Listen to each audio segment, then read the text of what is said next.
Hi everybody, Marty here from your gsp295 class again, and the second part of this week is sorting.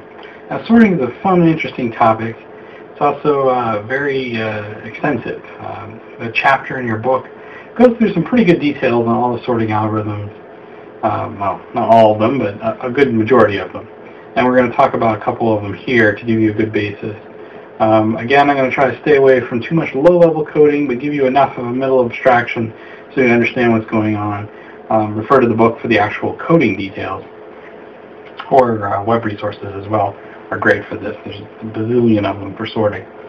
So first thing to note is it's very important to note that you can sort in any variety of different ways, any type of data. All the examples here are going to be with integers just because it's really easy to show one number is being less than another number, etc. But you can also do this with strings. A simple comparison with strings would be the first alphabetize the first character of a string being less than another first character of another string means it's alphabetically first, and so you can sort strings that way. You might have your own custom definition of what's less than or equal to or greater than on some other data structure, and you can overload the operators and use that too. So it's really easy to use any criteria you'd like for sorting. So we're going to start here with two sorts, selection sort and bubble sort. I'm going to go through selection first because it's conceptually easiest to understand. Selection sort is kind of what you do when you're not a computer scientist, quite frankly. So you're not a computing guy, you don't program, and you need to sort something. You have a couple of things in front of you. What do? Basically, you look through the list, you pick out the first one that is the lowest. Again, for the purposes of these examples, we're going to go with smallest to largest, but you can very easily reverse all this, go from largest to smallest, or use some other criteria. So we'll go for lowest. So if you have 5 things in front of you, you find the one that is smallest, for example, if you're sorting by smallest to largest, pick that up, put it in the first spot, and whatever's in the first spot, you put in wherever spot you just moved that thing from. And then you do that again. You look for the next, of course, you have the smallest item in the first spot now, so you don't need to look at that. So you look at the second spot through the 5th spot, and you determine what's the next lowest item, and you pick that out and stick it in the second slot. Now, on a table or something physical, you don't have slots, so you might have more room, and you might take and move into a different pile. But notice that if you do that in computing, then you're creating more memory. And you don't have to actually do that because it's very easy just to swap slots, and that takes care of the situation for you. So let's go through it in numerical form. So if you have 5 slots here, 36, 24, 10, 6, 12. Now what selection sort does is create the loop. First thing you do is you find the lowest value, which is 6. So you do a for loop, look through each of these slots, pick out whatever the smallest one is. And I think hopefully most of you know how to build a simple loop to do that. Pick the lowest item. First you set, is this the lowest item? Or set the first item to the lowest item, and then you check each one. Is this less than that? If it is, then you set the temporary storage that you're making there to the new lowest item. So you find 6 is the lowest, of course, and you simply swap it with the first slot because 6 is the lowest, so you want to put it in the first slot. So that's what we have here. So now we have 6, 24, 10, 36, 12. Now, the first slot's done, so you don't have to look at that anymore. So you start with the second slot, and through the last, pick out the lowest, which is 10.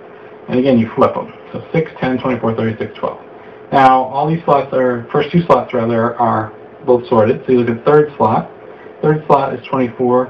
And you look through 24, 36, 12. 12 is the lowest. Swap with the third slot. And you go back over here. 6, 10, 12, 36, 24. Now we swap 24 and 36 because they're the only 2 numbers, and 24 is less. I realize in this example, before I get there, so final point here, 6, 10, 12, 24, 36. And I realize in this particular example there's no spot that we didn't swap, but simply if the number was already in the slot that you're looking at, if you're like, for example, the third slot, if this was a, where are we? 6, 10, 24, 12. Let's go with the second slot. So if this was a 7 instead of a 24 here, then we wouldn't actually make any adjustments. We just simply leave it alone, not swap, and then go on to the next one. So that's a simple selection sort. Now notice that it only uses one little memory item. So it's constant time memory. It's O of 1 of memory usage. But its runtime is O of n squared. And the reason why, you can kind of see if you look through just the algorithm, is you're doing this n times, one for each slot. So first you look at the first slot, second slot, third slot, fourth slot, fifth slot. So n times you're doing this, and each time you're looking through all the rest of the items that are in the list and picking the lowest one. So the first time this is n times n, or I'm sorry, first time this is n, you look through n items. Second time you look through n minus 1 items, so you don't need to look at the first one. Third time n minus 2, fourth time n minus 3, etc. And we won't go into the mathematics of this, but basically that's a polynomial in n squared, and so this is the O of n squared algorithm in runtime. And so that's not so good. We can do a little better than that. That's not horrible. It's not to the n, of course. That would be horrible. But it's not awesome either. So that's why we have all the other algorithms. Each of these algorithms has positives and negatives. So except selection sort, which really just has negatives. The positive selection sort is that it's very easy to understand and hence kind of easy to program. That's really its big positive. But in terms of all the computing aspects, it's got big negatives. Bubble sort is the next one. Bubble sort is interesting because it's a little harder to understand, but it's still a very easy to code algorithm, and it has other advantages here too. So let's go through it real quick first. So we have the same numbers here: 36, 24, 10, 6, 12. Now what you do is you essentially bubble up a number, or bubble down in this case, because we're going to take each number and move it down. So you first compare 36, 24, and you find that 24 is less. So you switch the places of these two elements. So what we're doing here is just switching this. And so you get 24, 36. Now you keep going. So this is one big for loop.